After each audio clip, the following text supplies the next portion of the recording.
Again, I've been quite impressed with this and the multiple ways you can unlock it. Give you a quick rundown. You can touch it to activate your passcode, which I won't do. Use your included key fob, that'll unlock it. And you can also use your finger.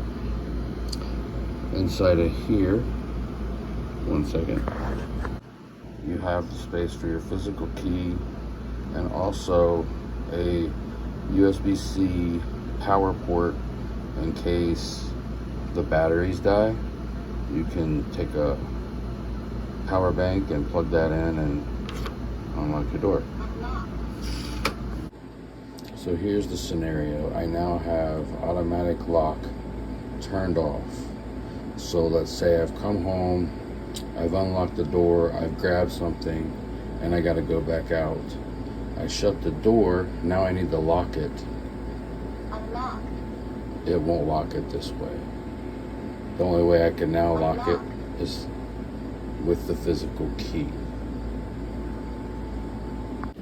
So you pretty much have to leave the auto lock turned on, which just basically means Unlock.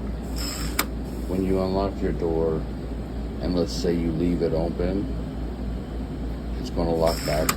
You just heard it lock back automatically, which means if you're forgetful, if you have kids, eventually somebody is going to slam it shut with that deadbolt open, and you could damage the frame or the lock itself. I've gotten used to it, but it might be a deal breaker for some.